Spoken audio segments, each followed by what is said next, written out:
So, welcome everyone once again. We have completed our first chapter, mathematical logic. Now we will start with the second chapter today, matrices. तो matrices का जो भी basic part है वो 11th standard में determinant and matrices इस chapter में आपने देखा होगा. ये सारे पॉइंट्स उस चैप्टर में कवर किए हैं. तो मैं एक्सपेक्ट कर रहा हूँ कि आपको डिटर्मिनेंट का एक्सपेंशन, डिटर्मिनेंट के माइनर्स को फैक्टर कैसे निकालते, properties of determinants, application of determinants, matrices का इंट्रोडक्शन क्या है, वो फिर से मैं एक बार रिवाइज करूंगा आज.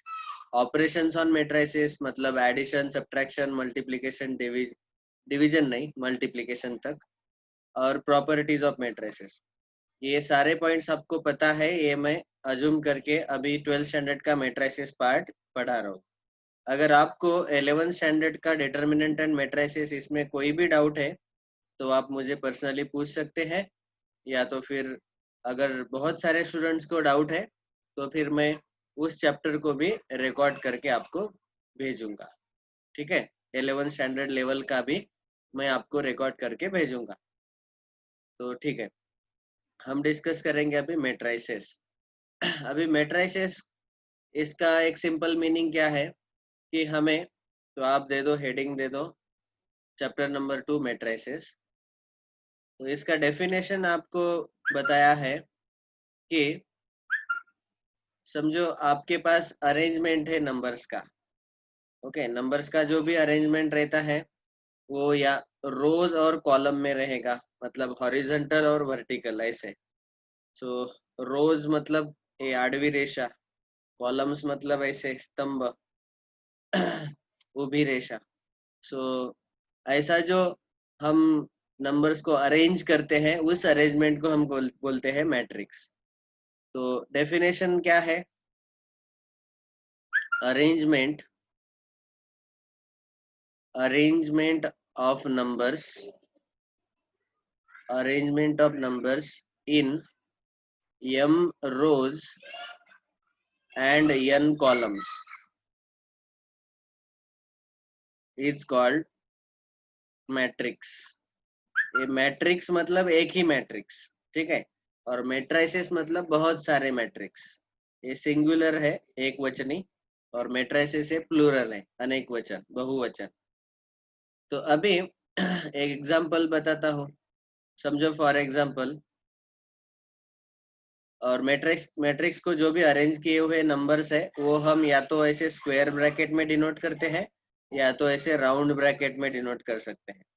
तो जनरली हमारे महाराष्ट्र बोर्ड के टेक्स्ट बुक में, सीईटी लेवल के टेक्स्ट बुक में स्क्वायर ब्रैकेट ही यूज होते हैं, और जेडब्ल्यू लेवल के बुक्स में कभी कभी ऐसा राउंड ब्रैकेट भी दिया रहता है. ठीक है, तो दोनों में कंफ्यूज नहीं होना है. स्क्वायर ब्रैकेट मतलब मैट्रिक्स, और ऐसे राउंड ब्रैकेट के अंदर भी अगर नंबर अरेंज करके दिए हैं उसका भी मतलब है मैट्रिक्स. अभी देखो फॉर एग्जांपल, ये एक मैट्रिक्स मैंने लिया. अभी आप देखेंगे कि इसमें टोटल 3 नंबर्स हैं, और इसमें टोटल कितने रो है, रो मतलब हॉरिजॉन्टल लाइन. तो टोटल 3 रो है. ये जो है 1, ये फर्स्ट रो में है, इसको हम बोलते हैं R1, रो नंबर 1. ओके, पहला रो. ये है रो नंबर 2, ये है रो नंबर 3. टोटल कितने रोज है? 3 रोज. और कॉलम कितने हैं? एक ही.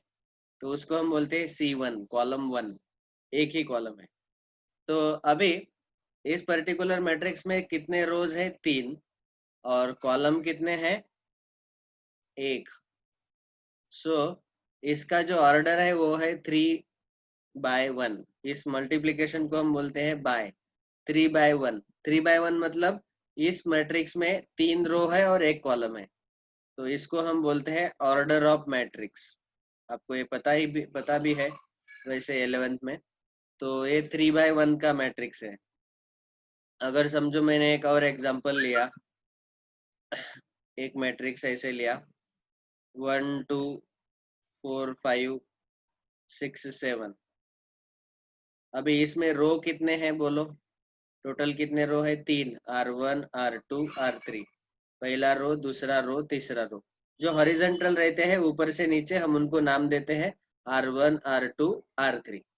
और कॉलम है ये पहला कॉलम C1, लेफ्ट में जो रहता है उसको कॉलम 1 बोला, और उसके बाद राइट में जाओ, राइट में जो है वो कॉलम नंबर 2। तो ये कितना ऑर्डर होगा इसका? इसका ऑर्डर होगा 3/2। तो सबसे पहले हम ऑर्डर में क्या लिखते हैं? रो का नंबर, कितने रो है, और बाद में लिखते हैं कॉलम का नंबर। तो अभी हमारे डेफिनेशन में हमने m रोज लिए थे और n कॉलम लिए थे। तो इस मैट्रिक्स का ऑर्डर कितना होगा? ऑर्डर होगा m/n। ठीक है, m/n का मतलब क्या है? ये एक मैट्रिक्स है जिसमें m रोज है, रो ऐसे हॉरिजॉन्टल लाइन, और n कॉलम है ऐसे वर्टिकल लाइन, कॉलम n है। ठीक है, ये दो एग्जांपल मैंने दिए, और बहुत सारे एग्जांपल हम ले सकते हैं, जैसे से फॉर एग्जांपल 1 2 3 4। तो इसमें भी नंबर्स हमने अरेंज किए हैं, और टोटल 2 रो है R1 R2, और 2 कॉलम है C1 C2। तो ये कौन सा, इसका ऑर्डर कितना होगा? 2/2। दो कॉलम, 2 रो और 2 कॉलम। पहला नंबर जो है वो नंबर ऑफ रोज बताता है, कितने रोज है, और दूसरा नंबर बताता है कितने कॉलम है। याद रखना है, बाद में ऐसे हम बढ़ाते जा सकते हैं। ओके, 5 6 7 -8 10 5 0 2 3। तो अभी इस पर्टिकुलर मैट्रिक्स में कितने रोज हैं? 3 रो है और 3 कॉलम है, R1 R2 R3 C1 C2 C3। और ये है 3/3 मैट्रिक्स। तो आपको समझ में आया होगा मैट्रिक्स का मतलब क्या है? Arrangement of numbers in row and column. और उसका ऑर्डर कैसे लिखते हैं? m/n। m मतलब नंबर ऑफ रोज, और n मतलब नंबर ऑफ कॉलम्स। इतना अगर आपको समझ में आया, तो इसके बाद 11th स्टैंडर्ड में जो आपको पढ़ाया गया, मैट्रिक्स को कैसे ऐड करते हैं, कैसे सब्ट्रैक्ट करते हैं, और कैसे मल्टीप्लाई करते हैं, ये आपको आता होगा, मैं अज्यूम कर रहा हूँ। अगर नहीं आता है तो मुझे पता बताओ कोई भी। ज़्यादा लोग अगर बोलेंगे कि हमें मैट्रिक्स पढ़ाया नहीं, तो मैं इसका फिर से 11th स्टैंडर्ड तक से रिकॉर्डिंग आपको भेजूंगा। ठीक है, अभी मैं डायरेक्टली 12वीं का रिकॉर्डिंग भेज रहा हूँ, 12th स्टैंडर्ड का। बहुत आसान चैप्टर है ये, सबसे आसान चैप्टर है 12th स्टैंडर्ड का। तो अभी हम डिस्कस करेंगे पहला point, elementary transformations of the matrix. Matrix में जो एलिमेंट्री ट्रांसफॉर्मेशन करते हैं, वो ट्रांसफॉर्मेशन हम देखने वाले हैं। ओके, और इसका यूज हम कहाँ करेंगे? इनवर्स ऑफ मैट्रिक्स फाइंड करने में। देखो यहाँ पे नीचे सेकंड टॉपिक है, इनवर्स ऑफ मैट्रिक्स। तो मैट्रिक्स का इनवर्स फाइंड करने के लिए एक्चुअली हमारे पास यहाँ दो मेथड है। एक है एलिमेंट्री ट्रांसफॉर्मेशन मेथड, और एक है एडजॉइंट मेथड। ठीक है, तो इन दोनों में से हम एलिमेंट्री ट्रांसफॉर्मेशन मेथड यूज करेंगे, तो उसके पहले हमें एलिमेंट्री ट्रांसफॉर्मेशन क्या है वो पता रहना चाहिए। ठीक है, तो वो हम पहले पढ़ेंगे, उसके बाद उसका यूज करेंगे इनवर्स फाइंड करने के लिए। और दूसरा भी एक मेथड है एडजॉइंट मेथड, बहुत आसान मेथड है इनवर्स फाइंड करने का। और फिर एप्लीकेशन ऑफ मैट्रिसेस डिस्कस करेंगे, और वो एप्लीकेशन है solution of system of linear equation. या तो इन्वर्जन मेथड से सॉल्व करो, या तो मेथड ऑफ रिडक्शन से सॉल्व करो। ये दो मेथड से हम system of linear equation solve कर सकते हैं, दो वेरिएबल वाले, तीन वेरिएबल वाले, एक्सेट्रा। तो ये सब पढ़ने वाले हैं। तो पहला पॉइंट है हमारा एलिमेंट्री ट्रांसफॉर्मेशन। तो सबसे पहले मैं फिर से बता रहा हूँ कि 11th स्टैंडर्ड में आपने introduction on types of matrix देखे, मैट्रिक्स के बहुत सारे टाइप्स आपने देखे, ऑपरेशन मैंने जैसे बताया एडिशन सब्ट्रैक्शन मल्टीप्लिकेशन, और कुछ प्रॉपर्टीज भी देखे। अभी 12th में हम डायरेक्टली जंप करेंगे एलिमेंट्री ट्रांसफॉर्मेशन। तो टोटल एक्चुअली एलिमेंट्री ट्रांसफॉर्मेशन के 6 ऑपरेशन है, 6 टाइप के हम एलिमेंट्री ट्रांसफॉर्मेशन कर सकते हैं किसी भी मैट्रिक्स में। तो 3 जो है वो 3 रो के लिए हम कर सकते हैं, और 3 कॉलम के लिए कर सकते हैं। ठीक है, और एक चीज इम्पोर्टेंट है कि जब हम एलिमेंट्री ट्रांसफॉर्मेशन कर रहे हैं तो हमें पहले ये बेसिक समझना चाहिए कि इस मैट्रिक्स में कितने रोज है और कितने कॉलम है। तो हम 3 ऑपरेशन करते हैं एलिमेंट्री ट्रांसफॉर्मेशन के रो के ऊपर, और 3 ऑपरेशन कॉलम के ऊपर। तो इसीलिए ऐसे टोटल 6 एलिमेंट्री ट्रांसफॉर्मेशंस है। तो ये 6 एलिमेंट्री ट्रांसफॉर्मेशन जो है वो हम अभी डिस्कस करने वाले हैं।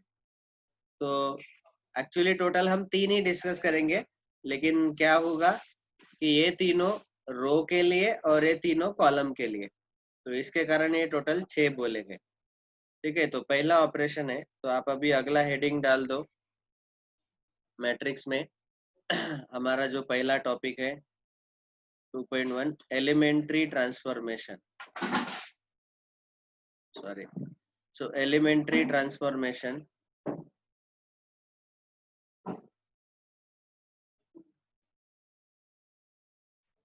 तो इसमें पहला ऑपरेशन है operation number A, to interchange. देखो इंटरचेंज कर रहे हैं हम यहाँ पे एनी 2 रोज और any 2 columns. To interchange any 2 rows और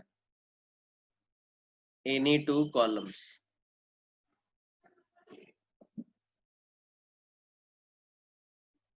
तो बहुत बहुत आसान ऑपरेशन है ये।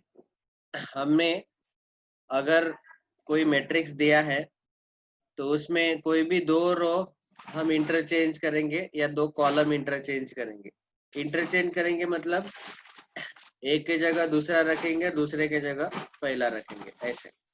तो इसके मैं कुछ एग्जांपल बताता हूँ, समझो।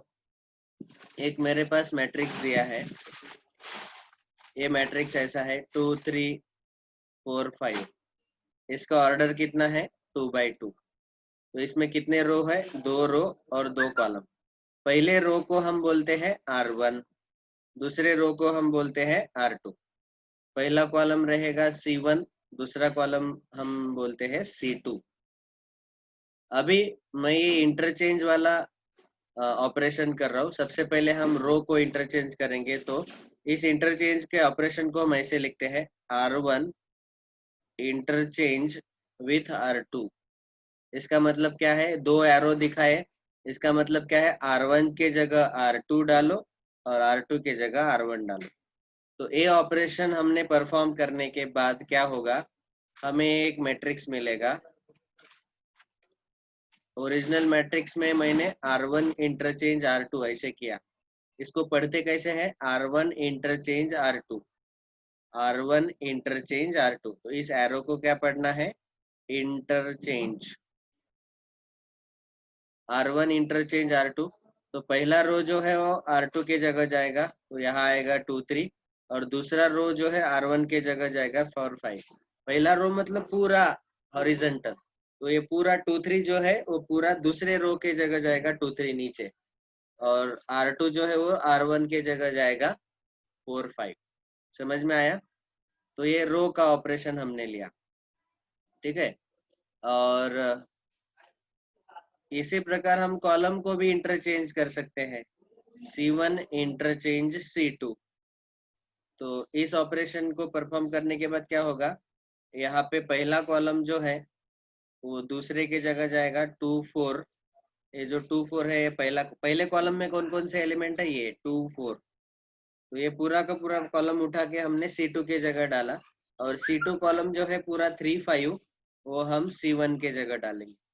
तो ये ऐसे मैट्रिक्स का ऑर्डर नहीं बदलेगा, बस हमने क्या किया, रो इंटरचेंज किए और कॉलम इंटरचेंज किए। तो इस ऑपरेशन को हम बोलते हैं एलिमेंट्री ट्रांसफॉर्मेशन। पहला ऑपरेशन क्या है, इंटरचेंजिंग एनी 2 रोज और एनी 2 कॉलम्स। कोई भी 2 रो या 2 कॉलम इंटरचेंज करेंगे, ठीक है। तो जब हम इंटरचेंज करते हैं तब इसको हम सिंबॉलिकली भी डिनोट कर सकते हैं, जैसे यहाँ पे बुक में बताया गया। देखो सिंबॉलिकली कैसे बताया गया, RI इंटरचेंज विथ RJ। मतलब क्या किया, एक रो का नंबर i है और दूसरे रो का नंबर j है, तो हमने उन दोनों को इंटरचेंज करना है। उसको शॉर्ट में ऐसा भी लिख सकते हैं RIJ। ओके, और इसको यहाँ पे अगर यहाँ पे हमने i के जगह 1 लिखा और j के जगह 2 लिखा, बस। या तो फिर इसी ऑपरेशन को हम लिखते वक्त ऐसा भी लिख सकते हैं जो उन्होंने बोला बुक में, R12। मतलब क्या किया हमने, R मतलब रो, तो पहले रो के जगह दूसरा रो रखना है, दूसरे रो के जगह पहला रो रखना है। और यहाँ है C1 इंटरचेंज C2, इसको सिंबॉलिकली हम ऐसे डिनोट कर सकते हैं CK इंटरचेंज विद CI। मतलब K नंबर का जो कॉलम है उसके जगह I नंबर, उसको I के कॉलम में शिफ्ट करो और I वाले सारे एलिमेंट K कॉलम में शिफ्ट करो। वो जनरल दिया है, अभी यहाँ पे मैंने आपको नंबर के साथ बताया। इसको हम C12 भी लिख सकते हैं कि कॉलम 1 के एलिमेंट कॉलम 2 में डालो, 2 वाले सारे कॉलम 2 वाले एलिमेंट्स कॉलम 1 में डालो। ठीक है, ये है पहला ऑपरेशन, बहुत आसान है, आपको समझ में आया होगा। देखो यहाँ पे उन्होंने एक ऑपरेशन करके दिखाया। Matrix A is equal to दिया है 1 2 3 4। हम मैट्रिक्स को कैपिटल लेटर से डिनोट करते हैं, ये आपको पता होना चाहिए। सो 1 2 3 4। हम अभी क्या कर रहे हैं, R1 इंटरचेंज R2। तो पहला रो क्या है, पहले रो में है एलिमेंट्स 1 2, तो उसको हमने दूसरे रो में डाल दिया 1 2। और दूसरा रो क्या है 3 4, उसको हमने पहले रो में डाल दिया, तो ये हुआ इंटरचेंज। बाद में C1 इंटरचेंज C2 अगर करेंगे तो पहला कॉलम 1 3 है, तो उसको सेकंड कॉलम में डाल दिया, और दूसरा कॉलम 2 4 है, उसको फर्स्ट कॉलम में डाल दिया। ये है C1 इंटरचेंज C2। समझ में आया? तो अभी जो चेंज होने के बाद जो हमें मैट्रिक्स मिलता है, वो मैट्रिक्स पहले मैट्रिक्स के बराबर नहीं रहता। तो इसीलिए चेंज होने के बाद हमें क्या करना रहता है, एक सिंबल यूज करना है जो कि इक्विवेलेंट का सिंबल है, ऐसा। तो समझो ये हमारा मैट्रिक्स ए है। अभी R1 इंटरचेंज R2 करने के बाद जो मैट्रिक्स मिला वो सेम मैट्रिक्स नहीं है, अलग ही मैट्रिक्स है। तो इसीलिए हम ये सिंबल यूज करते हैं। इस सिंबल का मीनिंग है इक्विवेलेंट। ठीक है, इसको इसको हम पढ़ते हैं इक्विवेलेंट। तो ये इसका इक्विवेलेंट मैट्रिक्स है। और वैसे भी यहाँ भी हम देखेंगे इक्विवेलेंट मैट्रिक्स। तो इसीलिए याद रखो कि जो ओरिजिनल मैट्रिक्स है, ये हमारा ओरिजिनल मैट्रिक्स था 1 2 3 4। इंटरचेंज करने के बाद, ये रो इंटरचेंज करने के बाद हमें मिला 3 4 1 2, 3 4 1 2। ठीक है, इसके दोनों रो इंटरचेंज करने के बाद, तो ये जो 3 4 1 2 है, इसको हम ए नहीं बोल सकते। ए इज नॉट इक्वल टू 3 4 1 2, क्योंकि ए तो 1 2 3 4 है, ऐसा। ठीक है, तो फिर क्या करना पड़ेगा, इसको ए इक्विवेलेंट लिखना पड़ेगा, ऐसे ए इक्विवेलेंट। ए का ए इक्विवेलेंट है। और ये भी कॉलम इंटरचेंज करने के बाद 2 1 4 3, ए भी ए इक्विवेलेंट है। तो इक्विवेलेंट वाला जो सिंबल है उसके पहले मैट्रिक्स का आप नाम भी लिख सकते हैं, ए इक्विवेलेंट। ठीक है, समझ में आया? तो याद रखो, ये दोनों मैट्रिक्स इक्वल नहीं है। ये ओरिजिनल मैट्रिक्स और ये पहला मैट्रिक्स इंटरचेंज करने के बाद दोनों इक्वल नहीं है, वो इक्विवेलेंट है। ठीक है, तो ऐसे हम इंटरचेंज करते हैं। इसको हम बोलते हैं इक्विवेलेंट टू। Okay, symbol. उसके बाद सेकंड ऑपरेशन है multiplication of elements of any row और column by a non zero scalar. तो ये है ऑपरेशन नंबर बी। समझ में आया पहला ऑपरेशन? पहले में कोई डाउट है किसी को? बस क्या करना है, दो रो दिए हैं ऐसे हॉरिजॉन्टल, उनको हमें इंटरचेंज करना है। ठीक है, इसी इसी इसी का मैं और एक एग्जांपल लेता हूँ ताकि और क्लियर हो जाएगा। समझो मेरे पास एक 3 by 3 मैट्रिक्स है। 3 by 3 मतलब उसमें 3 रो और 3 कॉलम रहेंगे। समझो फॉर एग्जांपल ऐसा है 1 2 3 4 5 6 7 8 9। तो यहाँ पे है रो 1 R1 R2 R3 हॉरिजॉन्टल वाले, और ये है कॉलम 1 कॉलम 2 कॉलम 3। समझो मैंने आपको बताया कि इंटरचेंज R1 विथ R3। ये हमारा समझो मैट्रिक्स ए है, इसको नाम दिया हमने ए, सेकंड एग्जांपल। तो R1 इंटरचेंज R3, इसका मतलब क्या है, पहला रो जो है हॉरिजॉन्टल वाला, और तीसरा रो जो है उनको हमें इंटरचेंज करना है।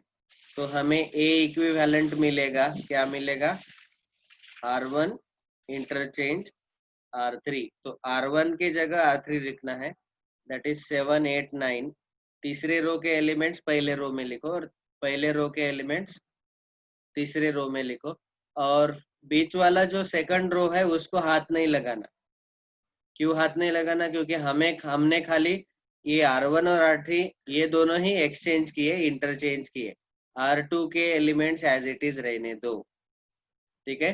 तो ये हुआ हमारा पहला ऑपरेशन, रो इंटरचेंज।